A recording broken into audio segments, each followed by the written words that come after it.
क्या आप ये देखना चाहते हैं कि किस तरह से हम एज़ूर डेवऑप्स के थ्रू सॉफ्टवेयर डेवलपमेंट का संपूर्ण जीवन चक्र मैनेज कर सकते हैं? तो देखते रहिए ये वीडियो।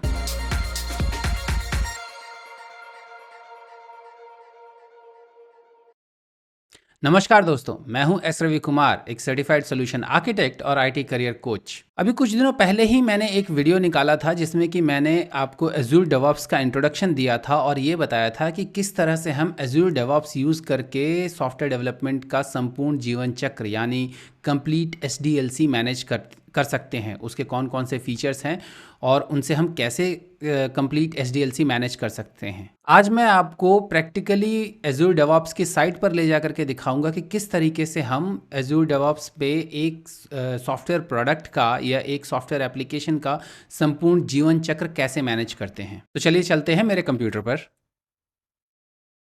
मैंने ये वेब ब्राउज़र खोल लिया है और अब हम जाएंगे एज़ूर डेवऑप्स के साइट पर, जिसका कि यूआरएल है devops.azure.com। ये हम पहुंच गए एज़ूर डेवऑप्स की वेबसाइट पर। यहाँ पर हम करेंगे साइन इन टू एज़ूर डेवऑप्स। चूँकि मेरा यूज़र अकाउंट ऑलरेडी बना हुआ है इसलिए मैं साइन इन कर रहा हूँ। अदरवाइज़ आप साइन अप भी कर सकते हैं अगर आपका एज़ूर डेवऑप्स अकाउंट नहीं बना हो तो।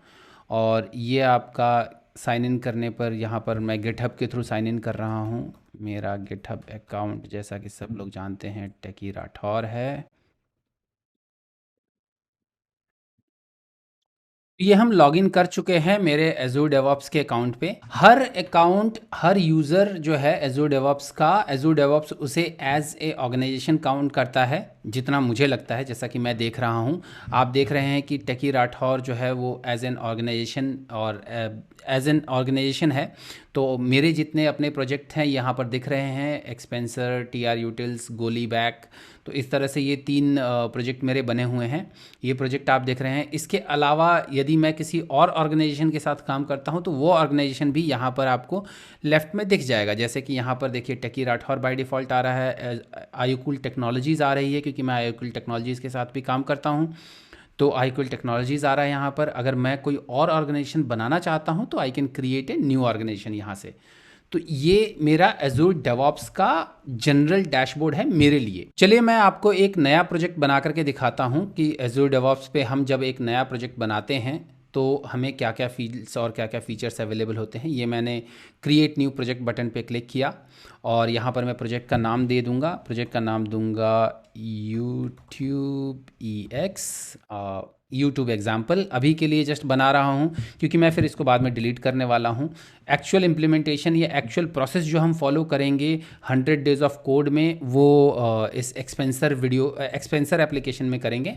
बट यहाँ पर मैं आपको बना करके दिखाना चाहता हूँ कि एक प्रोजेक्ट जब आप बनाते हैं, क्रिएट न्यू प्रोजेक्ट करके जब आप एक प्रोजेक्ट बनाते हैं तो उसमें क्या क्या चीज़ें अवेलेबल हैं और क्या क्या बेनिफिट्स हैं उनका, क्या क्या फीचर्स का है। डिस्क्रिप्शन में आप कुछ भी लिख सकते हैं। सिंपल लिख देता हूँ मैं, सैम्पल प्रोजेक्ट फॉर यूट्यूब। ये हमने किया। फिर उसके बाद पब्लिक एंड प्राइवेट। अब देखिए प्राइवेट अगर मैंने किया तो प्राइवेट में कुछ भी ऑप्शन नहीं आ रहा, लेकिन पब्लिक के केस में यहाँ पर यह आ गया, by creating this project you agree to Azure DevOps code of conduct. Because आप चूंकि कुछ भी पब्लिक प्लेटफॉर्म पे कुछ भी रखते हैं तो you have to follow certain rules, certain guidelines. हर कंपनी के, हर प्लेटफॉर्म के अपने गाइडलाइंस होते हैं। तो इसलिए इन्होंने ये कोड ऑफ कंडक्ट रखा है यहाँ पर, चूँकि आप पब्लिक बना रहे हैं इसको, इसलिए। तो ये मैं ओके कर देता हूँ। ये बाय डिफ़ॉल्ट इसने कह दिया कि हाँ भाई आप मानेंगे। अब बात करते हैं यहाँ पर वर्जन कंट्रोल। ये वर्जन कंट्रोल किस लिए यूज़ हो रहा है? ये वर्जन कंट्रोल यूज़ होता है आपके सोर्स कोड को मैनेज करने के लिए। यदि आप अपना सोर्स कोड भी एज़ूर डेवऑप्स पे मैनेज करते हैं, जैसा कि मैंने आपको पिछले वीडियो में बताया है, यदि आपने वो वीडियो नहीं देखा तो उसका लिंक मैं डिस्क्रिप्शन में दे दूंगा, तो आप वो वीडियो देख सकते हैं जिसमें कि मैंने बताया है कि आप एज़ूर डेवऑप्स से अपना सोर्स कोड भी मैनेज कर सकते हैं। तो सोर्स कोड मैनेज करने के कौन से ऑप्शन है यहाँ पर? आप वर्जन कंट्रोल यहाँ पर सेलेक्ट करते हैं, गिट या टीम फाउंडेशन सर्वर। मैंने एक और वीडियो में बताया है कितने तरह के वर्जन कंट्रोल होते हैं। गिट आज की डेट का सबसे पॉपुलर वर्जन कंट्रोल सिस्टम है। आपके जो popular git based version control system है वो है गिटहब, गिटलैब्स, बिटबकेट। तो इसलिए आप गिट सर्वर अगर आप यूज़ करना चाहते हैं सोर्स कोड के लिए तो आप वो यूज़ कर सकते हैं। अदरवाइज़ टीम फाउंडेशन सर्वर भी है, टीम फाउंडेशन वर्जन कंट्रोल, जो कि माइक्रोसॉफ्ट का अपना वर्जन कंट्रोल है। आई थिंक वो अब माइक्रोसॉफ्ट भी शायद रेयरली ही यूज़ करता है, बट एनीवेज हम गिट सेलेक्ट करेंगे। वैसे भी मैं कोड नहीं रखने वाला इसके ऊपर।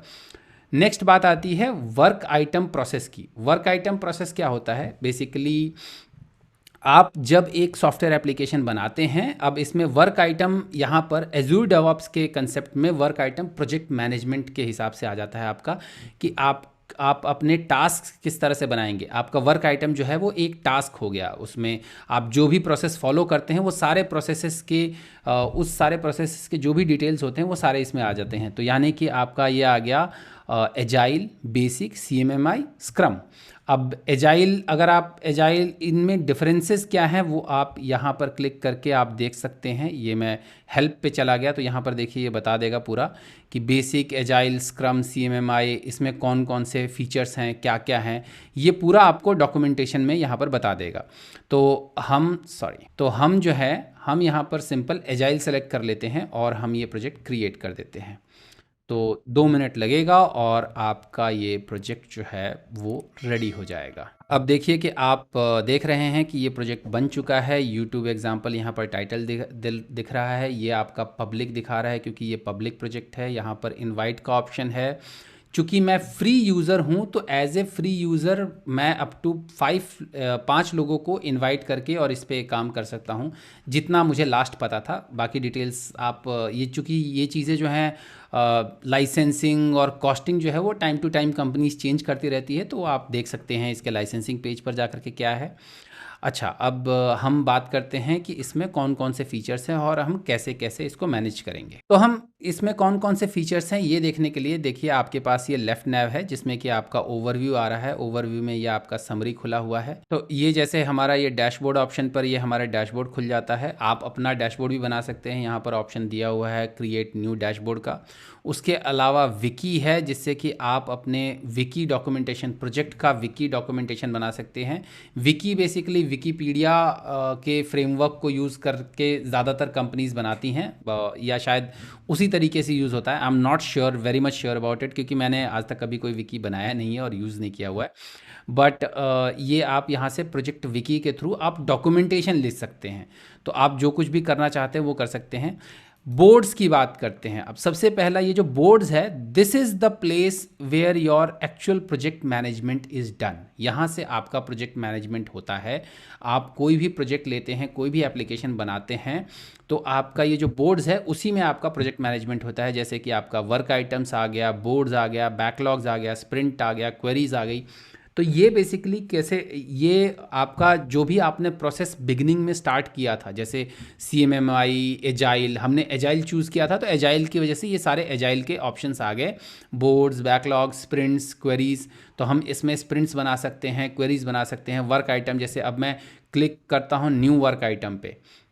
अब देखिए न्यू वर्क आइटम पे ऑप्शन आ गया bug, epic, feature, issue, task, test case, user story. तो ये जो आपका फ्लो चलता है, यूजुअली स्क्रम में जो फ्लो चलता है उसमें स्क्रम के फ्लो में आपका सबसे पहले एपिक बनता है। एपिक्स के केसेस में फिर एपिक के बाद फिर यूज़र स्टोरी बनती है। यूज़र स्टोरी के बाद आपके फीचर बनते हैं।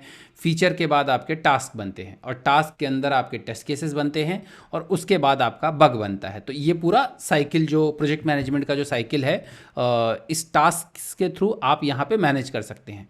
तो जो काम करने के लिए आप बेस कैंप, जीरा जैसे सॉफ्टवेयर यूज़ करते हैं उसकी जगह, या MS प्रोजेक्ट जैसे सॉफ्टवेयर यूज़ करते हैं उसकी जगह आप यहाँ एज़ोर डेवऑप्स में ही ये सारा काम कर सकते हैं, जिसमें कि आपका ये सारी प्लानिंग सब कुछ हो जाएगा। यहाँ पर आप न्यू वर्क आइटम करके ये सारा मैनेजमेंट कर सकते हैं।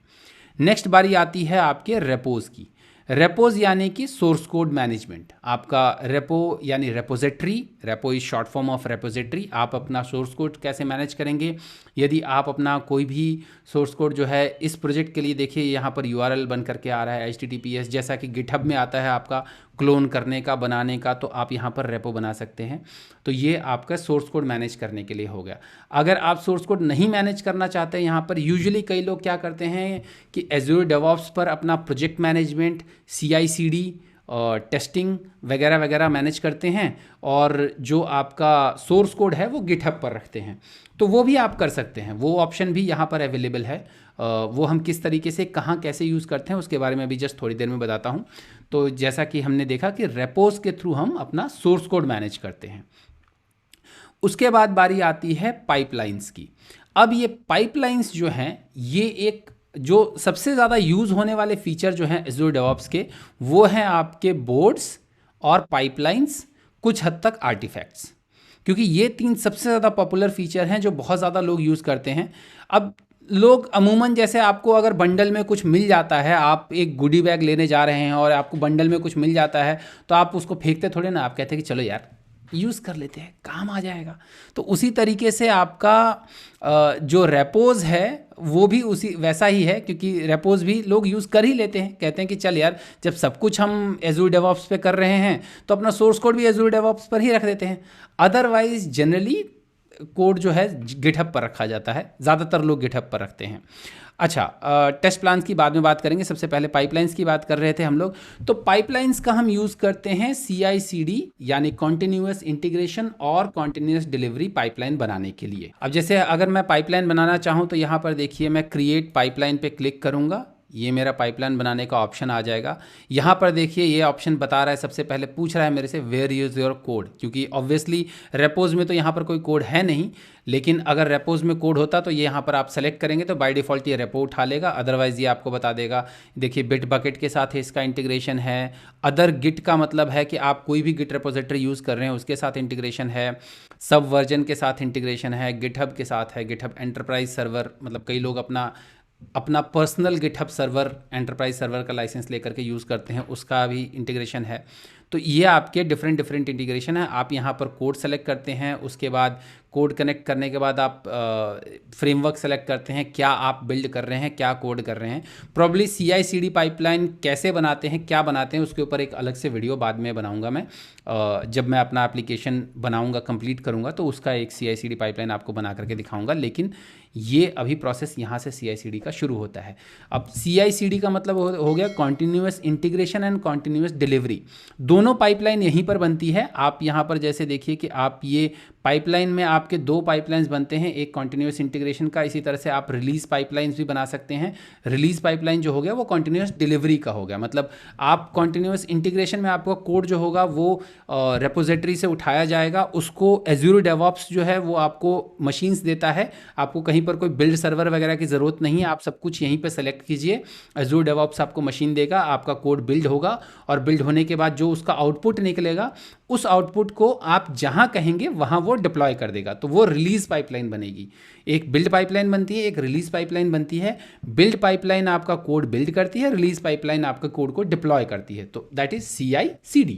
ओके, तो हम CI/CD मैनेज करते हैं पाइपलाइंस के थ्रू।